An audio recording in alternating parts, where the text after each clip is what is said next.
He is perhaps, if we could put that up on the screen here now, he is perhaps the most heroic American whose name you have never heard and you know nothing about. Today, I want to tell you his amazing story. And the reason I'm going to tell you his story is because, in a very important way, it is also your story and my story. And I hope this will be clear as we go through the story of Elihu Benjamin Washburn. He was born in 1816 in Livermore, Maine, and he had a very difficult childhood.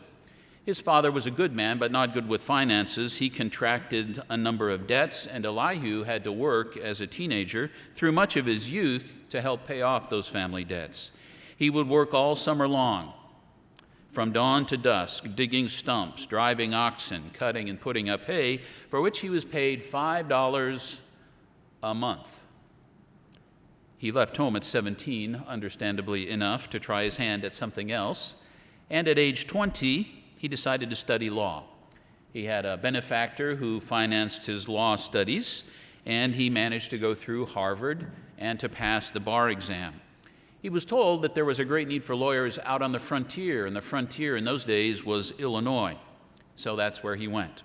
He moved to Illinois, where there was indeed a great demand for lawyers. He established an excellent reputation as an honest man, and in 1852, he was elected to Congress, representing the state of Illinois. While he was serving in Washington, he became friends with another Illinois lawyer, a certain Abraham Lincoln, and a young junior officer in the Army, Ulysses S. Grant. Washburn campaigned for Lincoln and was a close advisor to the president during the Civil War. He would often visit his friend, General Grant, at the front as the war progressed, and they became friends. He later backed Grant's presidential campaign. And so it was in 1869, Ulysses Grant appointed Elihu Washburn ambassador to France. There was a lot of grumbling in Washington about that because he was just a frontier lawyer. I mean, he's a country bumpkin, that's what they were calling him. How could a man like that represent the United States to the most cultured, culturally advanced, refined nation in the world? And yet Grant had confidence in him, and so off went Elihu Washburn. He arrived in May of 1869 in Paris, and of international travel, he said, "My great enjoyment of being abroad is in being away from home and out of the incessant turmoil, strife, labor, and excitement of political life." He thought he was going to have a break in Paris. He could not imagine that he was going to live through one of the worst periods in French history. You see, in the preceding years, in Prussia, Prince Otto von Bismarck had been maneuvering to convince the princes of all the various principalities that spoke German. There was no Germany in those years. There were just principalities, each with their own prince. He wanted to convince all of them that they should unite under the rule of the King of Prussia. Prussia is the area of what is now Germany around Berlin, and it was always one of the more powerful of the German principalities. The best way to convince them to come under Prussia, he decided, was to incite a war with France and beat France. And so, through different diplomatic wranglings, he managed to insult France several times in veiled language, and finally, France declared war on July 15, 1870, not against Germany, against the Principality of Prussia, actually a rather small little principality. This was in 1870, so 5 years after the end of the American Civil War. The emperor of France at the time was named Napoleon III. He was a nephew of Napoleon Bonaparte, who had dominated almost all of Europe. So as the war began, Napoleon III led a badly organized and poorly supplied French army to the border of the Germanic-speaking principalities to face the Prussian army, led by Wilhelm I, the King of Prussia, and the first professional soldier to sit on the throne since Frederick the Great. As the war began, all the ambassadors of the great powers left Paris for safety. You don't want to stay in a country that's going to be in the middle of a war. They all left except the American ambassador. He was told by the U.S. President and by the Secretary of State that he needn't stay in Paris. He was free to go, like everyone else was doing. But he wrote this: "This is my place where duty calls me, and here I must remain. This is my place where duty calls me, and here I must remain." Certain careers, certain callings, certain commitments require people to stay at their post, even in difficult and dangerous circumstances. And my brethren, Christianity, true Christianity, is such a calling. We are called to be spiritual warriors in a challenging time. Although when we look at history, we see that all of human history from the first century until now has been challenging for the people with whom God has decided to work. And we know it's going to get more challenging the closer we get to the return of Christ. Turn with me, please, to Philippians chapter 2. Philippians chapter 2, starting in verse 14. Philippians 2, starting in verse 14.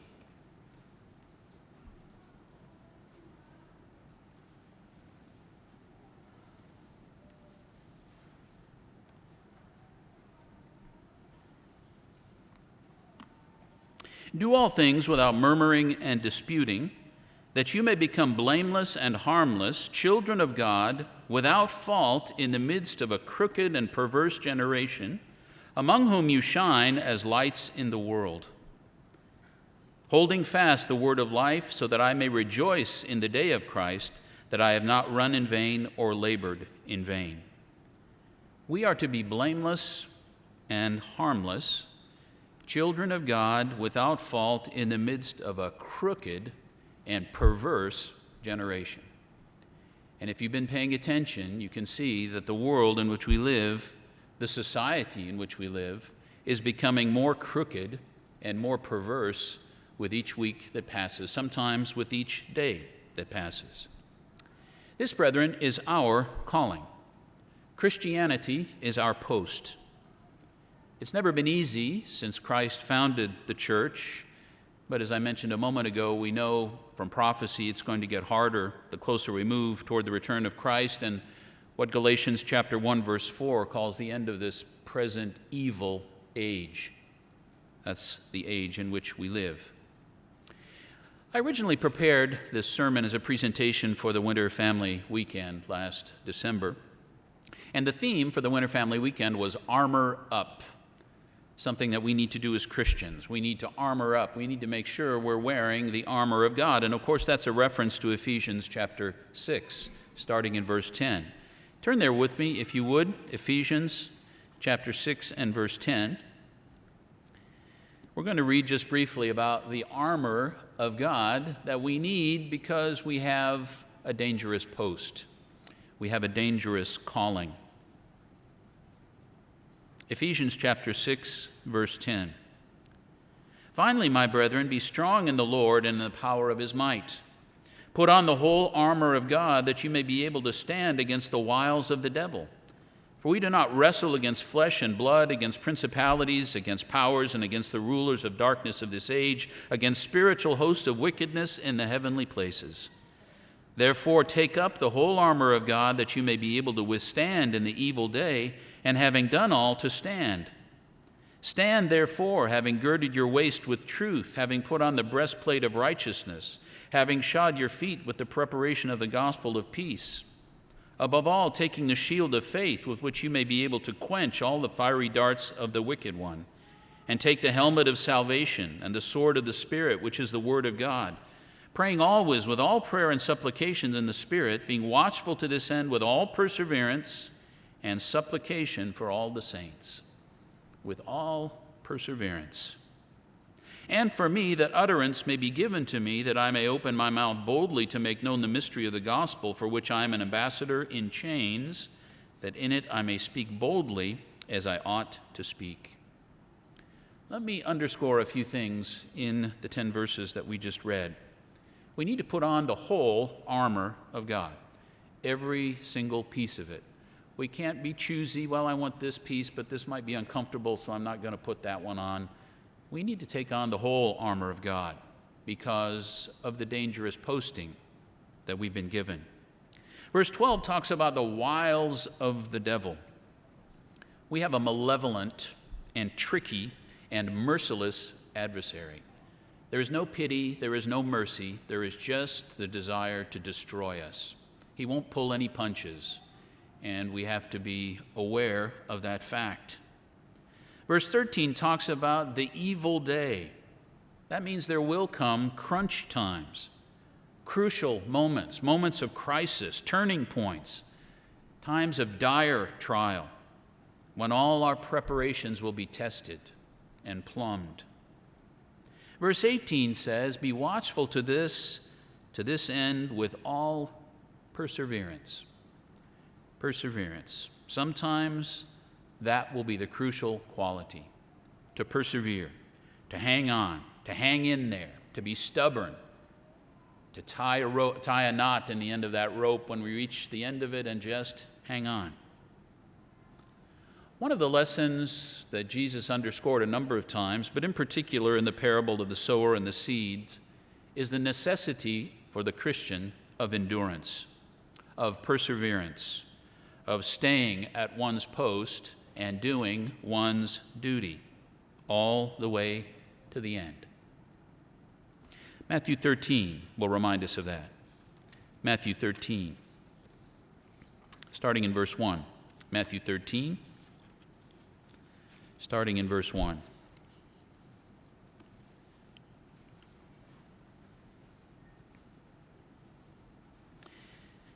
Matthew 13, verse 1. On the same day, Jesus went out of the house and sat by the sea. And great multitudes were gathered together to him, so that he got into a boat and sat, and the whole multitude stood on the shore. That's the first century version of a microphone. They didn't have the electronics, but he could go out on a boat and anchor maybe 20, 30 yards offshore. His voice would bounce off the water, and he could talk to thousands of people who could understand him. Then he spoke many things to them in parables, saying, behold, a sower went out to sow. And as he sowed, some seed fell by the wayside, and the birds came and devoured them. Some fell on stony places where they did not have much earth, and they immediately sprang up because they had no depth of earth. But when the sun was up, they were scorched, and because they had no root, they withered away. And some fell among thorns, and the thorns sprang up and choked them. But others fell on good ground and yielded a crop, some 100-fold, some 60, some 30. He who has ears to hear, let him hear. Which is interesting because at the time he pronounced those words, nobody there had ears to hear, not even the disciples. They came to him later and said, what does this mean? Explain this to us. And so he did, down in verse 18. Therefore, hear the parable of the sower. When anyone hears the word of the kingdom and does not understand it, then the wicked one comes and snatches away what was sown in his heart. This is he who received the seed by the wayside. But he who receives the seed on stony places, this is he who hears the word and immediately receives it with joy. Yet he has no root in himself, but endures only for a while. For when tribulation or persecution arises because of the word, immediately he stumbles. Now he who receives seed among the thorns is he who hears the word, and the cares of this world and the deceitfulness of riches choke the word, and he becomes unfruitful. But he who receives seed on the good ground is he who hears the word and understands it, who indeed bears fruit and produces some 100-fold, some 60, some 30. Did you notice that one of the key elements here to being able to bear a crop and give growth and have growth is endurance? Perseverance when there's resistance, when there's persecution. That means staying at one's post when it gets hard, when the world tempts us, when there is persecution, active opposition from people, as we are seeing increasingly to the way of life described in the Bible. So my message today, the point of my sermon, is to encourage us all to fix our minds and our spirits, and to ask the help of our Father in heaven for the strength to fix our will to say, I will stand my post, I will do my duty, come what may. In early August 1871, Elihu Washburn, along with the rest of France, was waiting for news of the war in Lorraine, the area of Lorraine along the German border. And one of the reasons that this story is interesting to me is that was my pastorate for 6 years. I have visited many of the places involved with this particular war and others. France is the battlefield of Europe. It's been fought over for many times. But in the 6 weeks after the outbreak of the war, Elihu Washburn helped over 3,000 Americans leave Paris and France. As you can probably imagine, the mood in the city was full of anger and hatred for anyone who spoke German. There was a lot of suspicion. German workers were sometimes arrested as spies. Some were even shot. Others, many others, streamed to the American embassy for help because they had heard that the American ambassador was there and he had influence. The Prussian government asked Ambassador Washburn to help German speakers trapped in Paris to get out, to evacuate. They sent him the equivalent of $600,000 to help him help the refugees evacuate. And so, in addition to helping Americans, he began visiting prisons and intervening to get innocent Germans out of jail. He helped them feed their families while they were in jail until they could be reunited. So now he was not only helping Americans leave Paris, he was helping thousands of mostly poor German refugees to leave Paris and make their way back to their homeland. The American legation helped over 30,000 North Germans leave the country. It also ran an American mobile hospital in Paris called the American Ambulance. That was the name of it. And it was the best equipped one in the city at the time. Then on September 3rd, news arrived that the French army had been decisively defeated at Sedan. The emperor had been captured with his army. Within a few days, Emperor Napoleon III would go into exile. A new provisional Republican government was declared, and Elihu Washburn asked that the United States recognize this new republic. America was the first country to do so. Let me show you a few slides here to show what some of this was. So this is the area that was fought over. This is where Sedan is located, and as I said, this used to be a part of my pastorate. This is the area of Lorraine, and you can see where the battle lines are here in red. This is what the battle would have looked like. It would have been a lot like our American Civil War, only 5 years had passed, so the armaments would have been very similar, tactics would have been similar. The photo of some Prussian soldiers as they were marching to the front. And this was a meeting that actually occurred. There are no photos of it, just a painting. This is Emperor Napoleon III in the back and Otto von Bismarck to the right, having a discussion after his capture and before he went into exile. France had been defeated. Their army was gone, but France refused to surrender. They had a new government, and the new government said, no, we're not going to surrender. That surprised the Prussians, and they decided they had no other choice but to continue the war until there was a surrender. So Prussian General von Moltke ordered nach Paris, on to Paris. And Paris began to prepare for a siege. There was still a wall around Paris and many bastions, fortifications ringing it. So herds of cattle and sheep were driven inside the walls, along with as much other food as possible.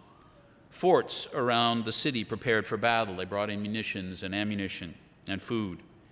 And finally, on September 17th, the Prussian army arrived, surrounded the city of Paris, and the siege of Paris began. It was going to last 4.5 months, and Elihu Washburn was going to be there inside the walls of the city the whole terrible time. There were daily artillery bombardments. And through the hard winter of 1870-71, the Seine River that flows through the center of Paris froze. There was not enough wood and fuel for everyone to have a fire in their home, and so citizens began freezing to death. Food stores eventually ran low. Butcher shops began selling beef and mutton, Then they started selling horse. 65,000 horses were butchered to provide food for Parisians. And when the horses ran out, they moved to mules, then dogs, then cats, and finally rats. A good fat rat would fetch quite a price. Pneumonia, smallpox, cholera killed thousands of Parisians. As many as 4,000 died a week. That's 4 times the normal number of mortality in Paris at the time. And while all this was going on, Elihu Washburn negotiated with Bismarck, who agreed to still allow all Americans who had stayed so far, they could have a free pass through Prussian lines and could leave the city. Finally, on January 28th, an armistice was signed. France surrendered. The war was over. Let me show you a few. Now, these are volunteers from Paris going to try to fight during the siege. Prussian artillery that bombarded Paris daily. Some of the destruction that occurred in Paris because of the artillery bombardments. And then finally, the Prussians won. The French surrendered. They paraded their horses and their armies through the center of Paris, as they would do later under Adolf Hitler. And then they left, but not before doing one last rather symbolic thing. In the great French palace of Versailles, the German elected the King of Prussia to be the Emperor of Germany. He became the Emperor of Germany. The German states had all united. And this is interesting. This ceremony didn't happen in Berlin. It happened just outside of Paris in the great French palace of Versailles. That was how the war ended. However, of course, you know this German empire, a Germany united, became a behemoth in Europe and was going to cause 2 world wars over the course of the next 75 years. But in any event, the Prussians were finally gone, and the French breathed a sigh of relief too soon. Because although they could not imagine it, the troubles of Paris, and incidentally Elihu Washburn, were far from over. In some ways, the worst was yet to come. What Elihu Washburn needed to do was not hard to understand. He needed to help Americans get out of Paris. He decided he wanted to help innocent German speakers out of Paris and France. It was his responsibility to maintain the relationship between his native country and his host country, as an ambassador is expected to do. None of that is hard to understand. The difficulty came not from understanding the mission. The difficulty came from accomplishing it because of external conditions. What was going on around him made it extremely difficult. And there was opposition from self-interested people or fearful people who were afraid that what he was doing somehow was going to be disadvantageous to them. In a very similar manner, Christianity is not hard to understand. What our mission is not difficult to understand. Probably most of our children could give a pretty good answer about what the Christian way of life is. Do unto others as you would have others do unto you, or the 10 Commandments. It can be summed up relatively easily. In Ecclesiastes chapter 12, I'll read it to you. It's summed up this way. Ecclesiastes 12:13. Let us hear the conclusion of the whole matter. Fear God and keep his commandments, for this is man's all. Or as it says in other translations, the whole duty of man.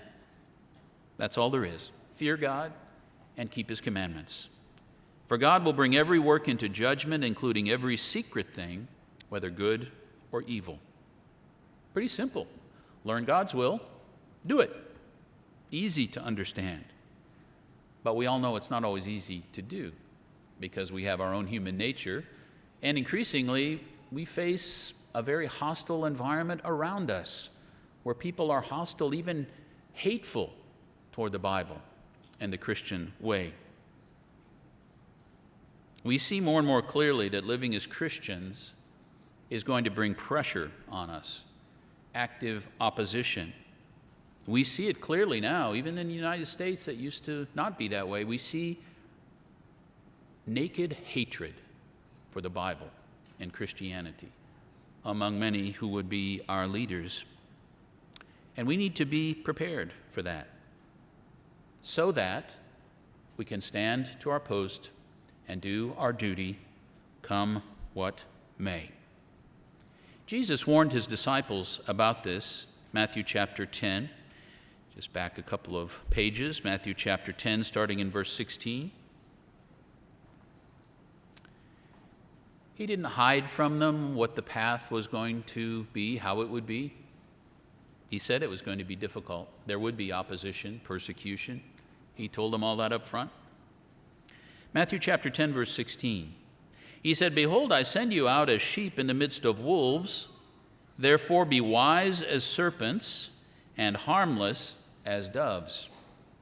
But beware of men, for they will deliver you up to councils and scourge you in their synagogues. And you will be brought before governors and kings for my sake, as a testimony to them and to the Gentiles. But when they deliver you up, do not worry about how or what you should speak, for it will be given to you in that hour what you should speak. For it is not you who speak, but the Spirit of your Father who speaks in you. Now brother will deliver up brother to death, and a father his child, and children will rise up against their parents and cause them to be put to death. And you will be hated by all for my name's sake. But he who endures to the end will be saved. But when they persecute you in this city, flee to another, for assuredly I say to you, you will not have gone through the cities of Israel before the Son of Man comes. A disciple is not above his teacher, nor a servant among his master. It is enough for a disciple that he be like his teacher, and a servant like his master. If they have called the master of the house Beelzebub, how much more will they call those of his household? Therefore do not fear them, for there is nothing covered that will not be revealed, and hidden that will not be known. Whatever I tell you in the dark, speak in the light, and what you hear in the ear, preach on the housetops. And do not fear those who kill the body but cannot kill the soul, but rather fear him who is able to destroy both soul and body in hell. Are not 2 sparrows sold for a copper coin, and not one of them falls to the ground apart from your Father's will? But the very hairs of your head are all numbered. Do not fear, therefore, you are of more value than many sparrows. Therefore, whoever confesses me before men, him I will also confess before my Father who's in heaven. But whoever denies me before men, him I will also deny before my Father who's in heaven. Do not think that I've come to bring peace to the earth. I did not come to bring peace, but a sword.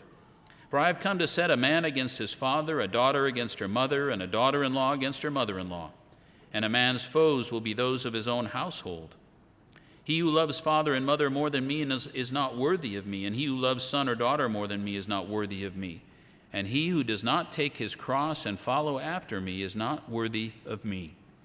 He who finds his life will lose it, and he who loses his life for my sake will find it. Jesus warned the disciples about this. And we know from history that such things did indeed happen many times through the history of the Church of God. And we know from prophecy that such things are going to happen again. There's also some wonderful encouragement in this passage in the middle of all these difficult things. He who confesses me before men, I will confess his name before the Father and the holy angels. I think it's good to pause for a moment and try to imagine what that might look like. What would that be? Confess our names before the Father and the holy angels. Well, you can imagine that as you like. The way I imagine that is a kind of an award ceremony. And each one of us, those who are glorified and faithful to Christ until the end, will have their turn to step forward, and Jesus Christ may say something like, Father, I want to mention your child's name, because he or she did a great deal to honor you. They put their lives in our hands, and they didn't love their lives to the death. What an amazing thing that would be, to have our name pronounced before the Father, our name confessed to him in the presence of all the billions of holy angels. What an amazing thing that would be. It says, I'll confess his name before the Father. That would be an amazing thing, certainly something we would not want to miss out on. But there's a lot of discussion of opposition and persecution and difficulty in this passage. It's not going to be easy. So I believe an important question we all need to ask ourselves is, will I leave my post? Will I abandon my duty? We must not. To this we are called, to stand to our post, to do our Christian duty, come what may, to throw out spiritual lifelines to all who will hear the message. God will save some through the message that we will witness by the preaching of the church and by our examples, by letting our lights shine in the world. We each one have a personal responsibility. Now, among Christians, some parts of that responsibility will be the same for everyone. Some parts of our responsibilities may differ slightly in some details, may be a bit different from Christian to Christian. That's for our Father in heaven to decide. But each of us is entrusted with a charge to carry out. The Bible even uses the term a load to bear. That's found in Galatians chapter 6. Galatians chapter 6, starting in verse 3. Galatians 6, verse 3.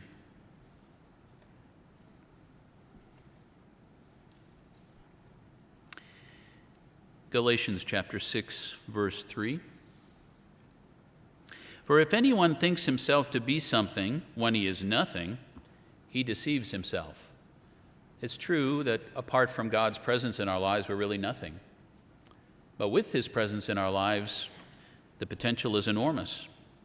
But let each one examine his own work, and then he will have rejoicing in himself alone and not in another.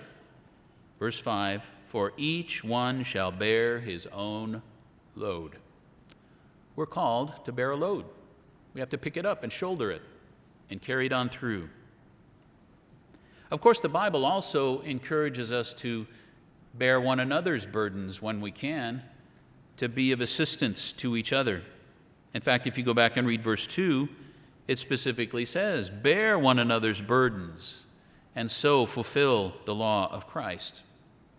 So we each have a load to carry. Each one is responsible for his own load. But as we're able to, we should help each other. We should help bear one another's burdens. When someone is stumbling or weak or discouraged, that may be a time when we can step in. As I was reading this verse, I thought of a scene out of Lord of the Rings. You remember toward the end when Frodo and Sam are trying to make their way up the side of Mount Doom. They're so close to the end of their mission, and then Frodo falters. He just can't go any farther. And Sam says, come on, Mr. Frodo. I can't carry it for you, but I can carry you and it as well. So up you get. Come on. I'll give you a ride. You just tell me where to go, and I'll go. Maybe it will be a chance like that when we can help one of our brothers carry their burden. We should be on the lookout for chances to do just that. And of course, as we go through this whole process, we should never forget that we're always in God's hands the whole time, his loving, all-powerful hands. He'll be watching, and he'll intervene as needed and strengthen us to protect us in order to accomplish his perfect will through his children. And what an honor it is to be counted among that number, to be counted among the number of God's children. Ultimately, the greatest danger to Elihu Washburn and to many Parisians was not the Prussians. It turned out to be other Parisians. After the French government signed the armistice with Prussia, its armies were gone. It had no troops to immediately send into Paris to reestablish order. And so, local groups of radicalized National Guards, with what we would call today communist sympathies, took over parts of Paris. They emptied the armories and took the weapons and the ammunition. They actually are similar to some of the groups that we've seen taking over parts of American cities over the last years, burning, looting, declaring independent zones. And finally, all of Paris was taken over by these groups, and they declared Paris to be a commune. And they themselves, the activists, were called communards. They declared Paris to be independent of the rest of France. They didn't have to answer to France at all. The French government had no authority over them anymore. Paris was an independent entity. And the legal French government, what was left of it, fled to Versailles, which is only about 15 or 20 miles outside the city. And then in Paris, it became mob rule. Mobs murdered government officials. Barricades went up around the city to keep people from moving freely and to prevent any French troops from entering the city. It was chaos. On March 22nd, 1871, a group of respectable citizens walked in protest. They wanted to protest against the violence, and so they walked to the headquarters of the National Guard. And the communard commander ordered his troops to open fire on them. 30 unarmed civilians were killed in cold blood, and that was the order of the day. The communards patterned themselves after what we know today as the Reign of Terror during the French Revolution of 1789, the guillotine and all that. And this became truly a new reign of terror, but even on a larger scale. And still, Elihu Washburn stayed at his post. There were still Americans in the city who needed help and protection. His staff continued to run the mobile hospital in the city. The communards looted the city. They took hostages that they threatened to kill if the French government tried to retake the city of Paris. One such hostage was the Catholic Archbishop of Paris. And because Elihu Washburn tried to intervene, he asked for his release. He hadn't done anything. Certain of the communards said that he himself should be arrested and shot. But he stayed at his post. The Archbishop was finally murdered by firing squad, and it was one of the darkest periods in French history. Elihu Washburn stayed at his post throughout. Finally, government troops broke through and took the city. There was hand-to-hand fighting before the commune was finally crushed, and the last of them were executed against a wall. I'll show you a few pictures from that period. This is the damage to Paris as a result of the fighting to retake the city from the commune. They burned a lot of the great buildings in the city for no reason other than if we can't have it, no one can. This is the City Hall of Paris, which has since been restored. It looks very nice now, but it was burned to a hulk. And here, this is a rendition. There aren't actually any photographs of the Catholic hostages being shot, but this is an artist's rendition of what it would have been like, and they were, in fact, executed. It's interesting to note, in passing, that Karl Marx and Vladimir Ilyich Ulyanov, alias Lenin, and a lot of other communists studied the Paris Commune very closely. And they said they came so close to making it work, to pulling it off. We need to study what they did so that we can succeed where they failed. And Lenin actually did. The last holdouts, the spot in Paris where the communards held out, at least one of the last ones, was in the Père Lachaise cemetery. I don't know if you know this or not, but Paris is so famous, even the cemeteries are famous. Tourists go and tour the cemeteries because of all the famous people that are buried there. And if you go to the Père Lachaise cemetery, which is the most famous of a lot of famous people buried there, there's a wall called the Wall of the Communards, and that's where the last of them were shot. And far from being a subject of shame or conspuation against these people, far left political movements, they have a pilgrimage there every year because they lionize these people in spite of how they behaved. And on the radical left, that's considered okay, I guess. So you see, the greatest threat to Paris and to Elihu Washburn turned out to be certain other Parisians. I think that's also something we should keep in mind about our calling, because the Bible indicates that in the future, one of the greatest dangers, physical dangers, to Christians will be former Christians who have abandoned their post and betrayed their duty.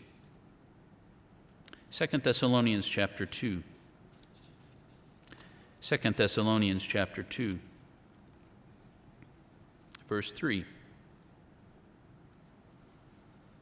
2 Thessalonians 2, verse 3.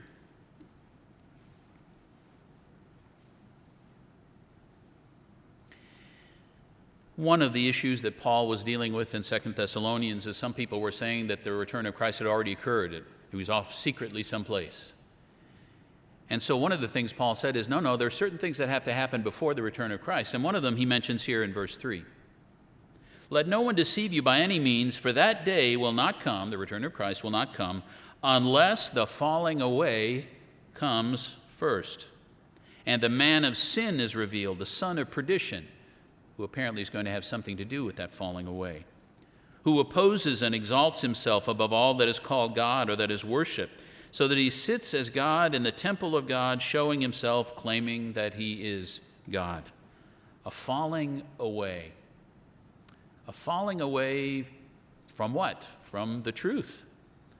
Apparently, these are people who used to be Christians, and then they allow themselves to be seduced, taken away from the truth, and they fall away.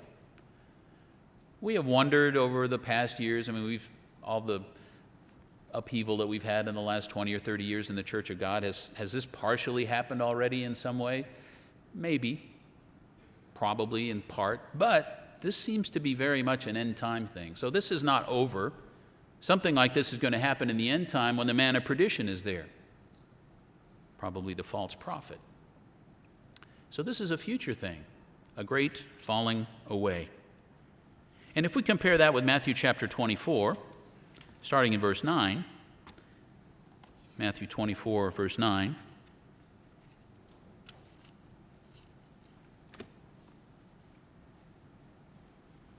let's read what Christ said about something very similar, related, probably the same thing, at least in part.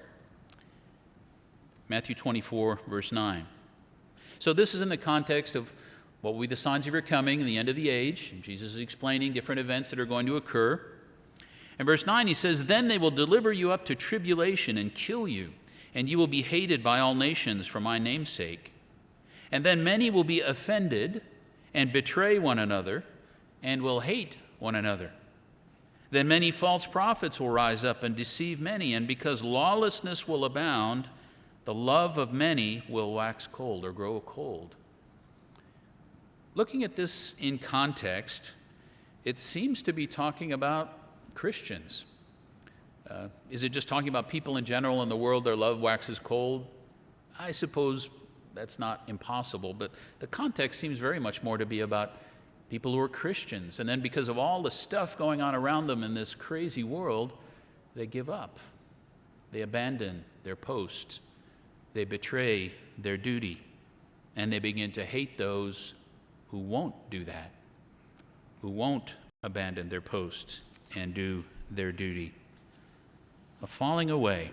As I said, perhaps that's happened in part, but that's certainly not all of it. It's not all history yet. This kind of massive betrayal on large scale like this hasn't happened yet. But it will. Betrayal and tribulation. And so, when we put these pieces together, we see that one of the greatest potential dangers to Christians, at least physical dangers, will be lapsed Christians who abandoned their post, who betrayed their duties. And brethren, we must not be among those. We must not be among those. A lot of movies have been made and a lot of books have been written about zombies. You know what I'm talking about. I'm not encouraging you to watch zombie movies or read zombie books, but it's part of our culture. There's probably nobody here doesn't know what a zombie is, or at least what it's supposed to be. Of course, they don't exist, but if you read what Americans are afraid of, I read a book about, they poll Americans every year, the sum of all fears, what are Americans afraid of? There's a sizable percentage of Americans who are actually afraid of zombies, even though they don't exist, because those movies are so frightening. So you know how it works, right? With the zombie, zombies are kind of slow and, take them one at a time, not a problem to deal with them, but you get mobbed and one of them's going to bite you. And you know what happens then, right? Then you turn into a zombie. And you're no longer thinking, you just want to, I won't be too graphic about what zombies want to eat and all of that. You can check that later on your own if you want. But anyway, suddenly, this person who might have been fighting alongside you to defend the group, he becomes one of the others, one of the enemies, and then he's coming after you. So even someone that loved you a few moments ago may be trying to kill you now. Zombies. If a zombie bites you, you turn into an undead zombie and you become a mortal danger to your friends and your family. Christians who will abandon their post won't just die. They're actually going to go over to the enemy and turn against those who remain at their posts. And they will turn brethren over to evil men. What the prophecy said, that's what Jesus said is going to happen. Zombie Christians. We must not let that happen to us, brethren.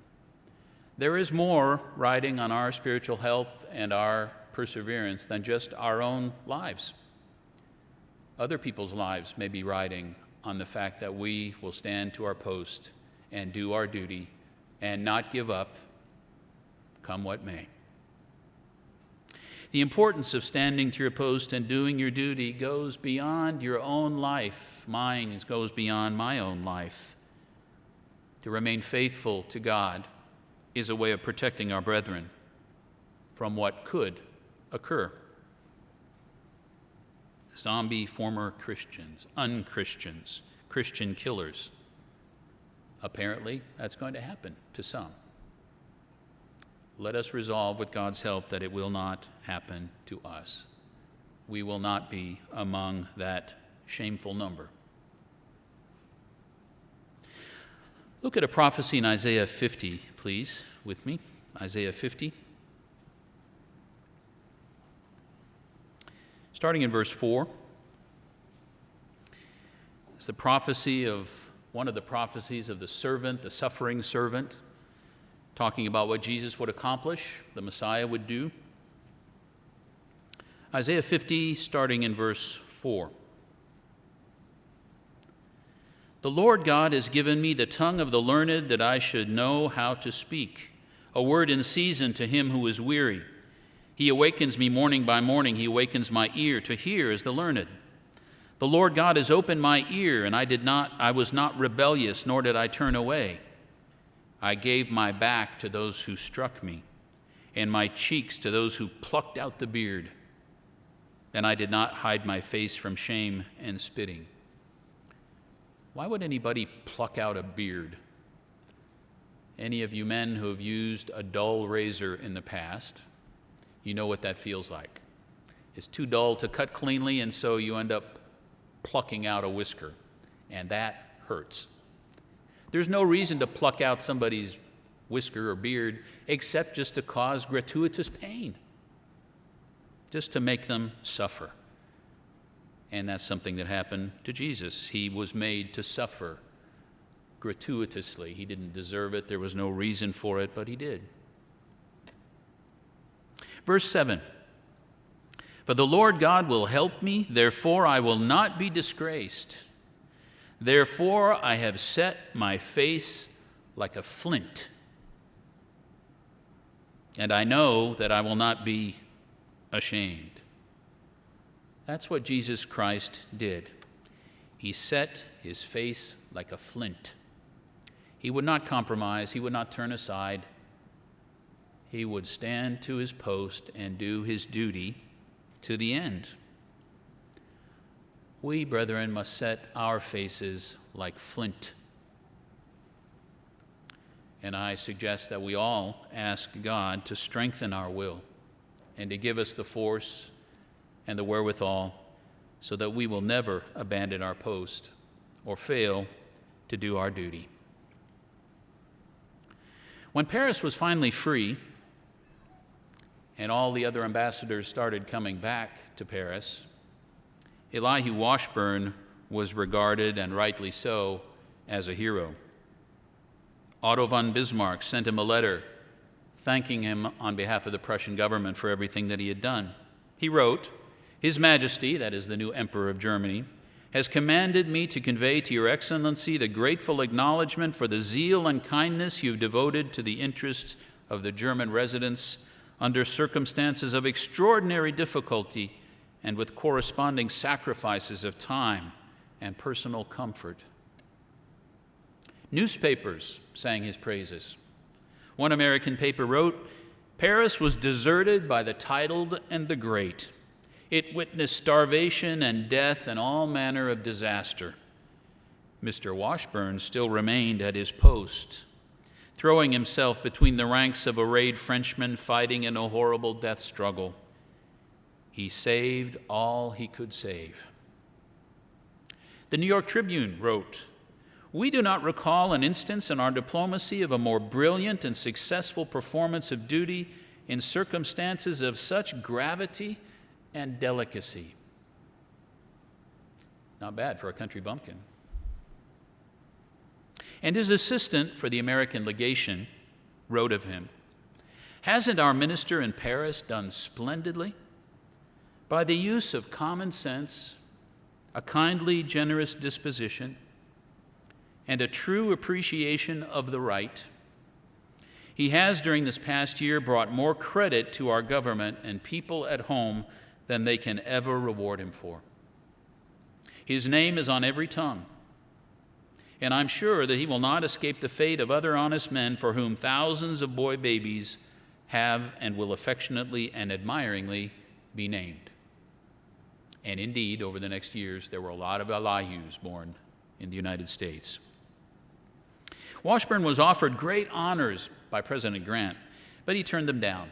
He said, "Just write me a simple letter of thanks. I don't want to become too famous," he said. He finished his time as ambassador to France, resigning at the end of Grant's presidency, and he went home to his farm. I found that story extraordinary. As I said, perhaps one of the bravest, most exemplary Americans whose name you've never heard before. Actually, this is a fairly recent story because his journal only came to light about 10, 12 years ago. You can find it if you're interested in reading it. It's quite actually interesting in his own words. I found it quite fascinating. The times ahead of us are going to be challenging. I think it's important for all of us to be prepared spiritually, mentally, emotionally, for the things that are prophesied to come. We know they're coming. But after that is going to come an eternal reward. And Paul said there's not even any comparison. There's no comparison between the little bit we're going to have to go through and the weight of that eternal reward. He talks about that in 2 Corinthians 4. Let's go there in closing. 2 Corinthians 4.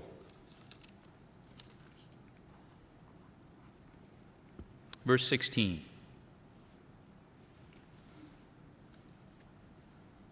Second Corinthians 4, verse 16. "Therefore, we do not lose heart. Even though our outward man is perishing," we're getting older, things stop working, we know we're not going to last eternally in the flesh, "yet the inward man is being renewed day by day. For our light affliction, which is for a moment," now think about that for a moment. This is a man who was stoned and shipwrecked and whipped and a lot of things we can only barely imagine. And he went through that kind of regularly. But he called it light affliction. Our light affliction, which is but for a moment, because Paul had their perspective of eternity, is working for us a far more exceeding and eternal weight of glory. While we do not look at the things which are seen, but at the things which are not seen. For the things which are seen are temporary, but the things which are not seen are eternal. And that's where we must focus. The things that are not seen, the eternity that is to come. John Kennedy once addressed a group of soldiers. And one of the things he told them was, do not pray for easy lives. Pray to be stronger men. Let us pray to be stronger Christians so that we can wear the whole armor of God as a key to spiritual strength, so that we can have the resolution and the commitment that we will always stand to our post and do our duty, come what may.